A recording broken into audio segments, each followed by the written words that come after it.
Yes, Bill and I had gone to sleep that evening, November 22nd, and we had come from a friend's home. It was a prayer meeting, a weekly prayer meeting we attended every Sunday night. Nothing unusual. Went to bed about 11:30 or so.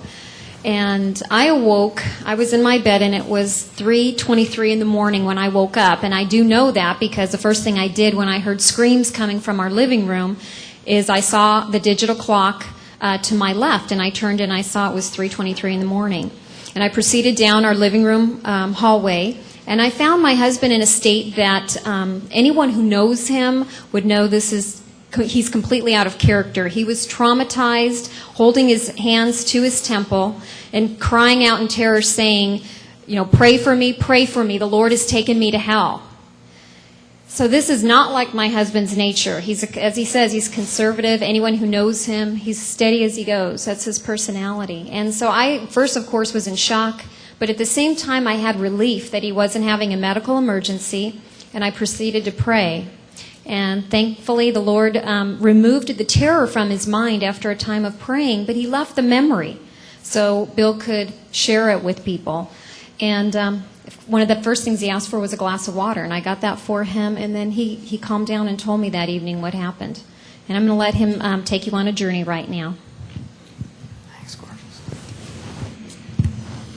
We went to a prayer meeting like we did every Sunday night, and we returned from the prayer meeting, went to bed like any other normal night, and at 3 o'clock in the morning, I knew it was 3 o'clock. For some reason, I can't explain to you why I knew it was 3, but the Lord picked me up and took me out of my body and dropped me off in a prison cell in hell.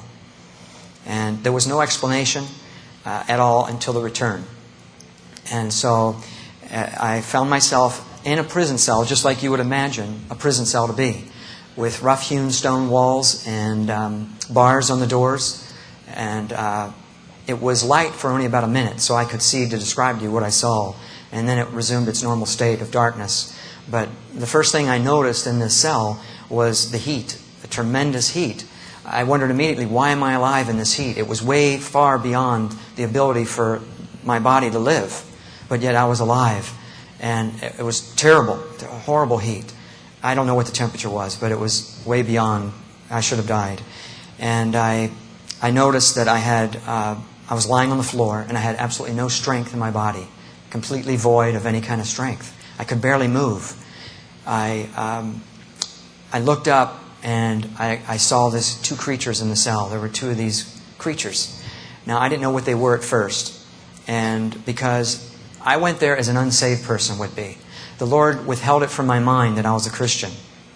He blocked it from my mind, which there's lots of scriptures, but just to give you three, the Lord can do anything, but to give you a scriptural reference, in 2 Kings 4:27 and Daniel 4:34 and I think Luke 18:34 talks about where the Lord can hide something from someone's mind. And I don't have time to go through each one. I'd love to go through the scriptures each one at a time with you, because that's the important thing to believe, but we just don't have the time. But anyway, so to give scriptural basis for that. So he blocked it from my mind and explained to me why on the way back, which I'll get to in a minute. But I'll just tell you now. The reason he blocked it from my mind, see, if I would have been there as a Christian, then I would have had hope. And I would have been able to cry out and say, God's getting me out of here. Well, he wanted me to experience what they feel there. And that they'll never get out. They're hopelessly lost, and they'll never get out. You see, and that's what he wanted me to experience, so he blocked that from my mind. So I didn't know what these creatures were. I wasn't there as a Christian to observe, that's a fallen angel or a demon. I didn't realize what they were. They were just enormous creatures. And I noticed, the size of this thing, first of all. And this might sound like a colorful exaggeration, but this one was about 13 feet tall. And to give you some scriptural basis for that again, in Genesis 6:4, it talks about where the sons of God came and had relations with women. Well, most of the commentators believe that the sons of God refers to the fallen angels. So the fallen angels came down, had relations with women, and produced giants in the earth in those days. And then in Deuteronomy 3:11 talks about the giant, one of his bedstead was made of iron and was 9 cubits in length. Now, cubit is 1.5 feet, so it's about 13.5 feet long for the bedstead of the the giant. So the giants in the earth came as a result of fallen angels having relations with women. Okay, so fallen angels are in hell. That's what fallen angels or demons, call them what you want. There may be some differences, but that's too technical to get into. But so this creature was about 13 feet tall. Okay, so you can look on the wall. The pastor had it drawn on the wall. That's how big 13 feet is. So to give you an idea, bring it into perspective, just gigantic thing. And it was all reptilish, scaly, bumps all over its body, really grotesque and just horrifying to look at.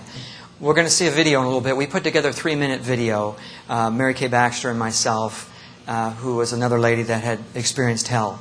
And in the video, one of the clips came from Kenneth Hagin giving his testimony to Joel Osteen's church. They did a video, and he described the demon that he saw. Well, strangely enough, it was exactly like the one I saw. So I don't know how whoever drew it depicted it to be so exact, but this is exactly the one of the ones I saw in hell.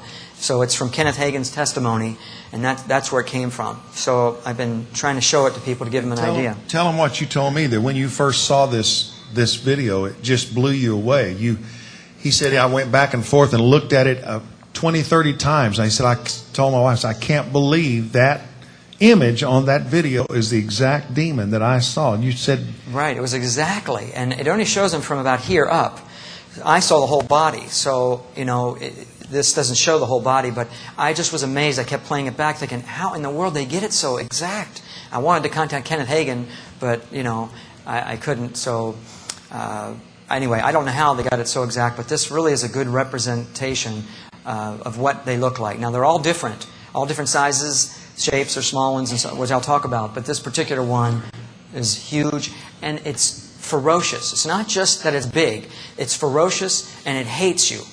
And it's powerful, and it was pacing in this cell like a caged bull, and ready to pounce and tear me to shreds. Okay, so if you can imagine the most wild beast animal you can picture, well, this is far worse than that. So with the size and with its nature, it was terrifying. I was just absolutely terrified. Yeah, so its head, it's hard to tell, but its head is probably this wide. So it's just an enormous head with huge teeth. It had claws about a foot long. It's foot-long claws on it. It was totally out of proportion, no symmetry to it. One ear big, one ear small, one arm long, one arm short, one foot big, one small. No symmetry to the just deformed, twisted, grotesque creature. And it paced around this cage, and it was conversing with another demon in the cage. The other one looked different than this. The other one had razor-sharp fins all over its body and was thinner. This one was real stout and powerful looking, real wide like that picture on the wall, real wide like that, and big. So you can imagine, look how small I am compared to that. Any of us would be small compared to that. But that's what they look like. As far as the stench from this thing was terrible. Absolutely the most foul, putrid smell you could ever imagine. But besides that, in hell, there's a smell of sulfur, burning sulfur, which you can't breathe. And, if you've been to Hawaii, which I haven't, but they talk about if you go see the volcano, you can't go past a certain point because the fumes from the volcanic ash and so forth is from the sulfur, and it will kill you. It's toxic. Well, that's what you have to breathe in hell. It's toxic air. So you should die from breathing.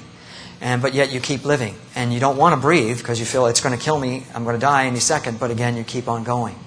And besides that, there's not enough air to breathe. So you don't have enough air. It's not like you can take a deep breath like here. It's hardly any air at all. So each breath I took, I had to breathe like this. It was like,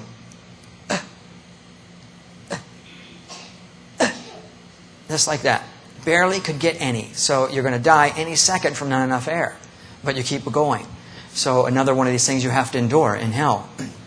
And you have to endure, like I said, the heat and the fear. Psalm 73:18 talks about you cast them down into destruction where they're utterly consumed with terrors. And you are consumed with terrors. Lying on the floor, being helpless, I had no strength in my body. But even if I did, I couldn't have fought off that thing anyway. but still you feel like you'd want to have some kind of strength, and you don't. You're void of all strength. And to give just a couple scriptures, I want to back up and give you a few scriptures because that's what's important to me. In Isaiah 24:22, it says, "They shall be gathered together as prisoners are gathered in the pit, and shall be shut up in the prison." So he's talking about prison cells. Proverbs 7:27 talks about going down to hell, to the chambers of death. And the word chamber means inner rooms. And the bars, Jonah 2:6 talks about the earth with her bars was about me forever. Yet thou hast brought up my life from corruption. And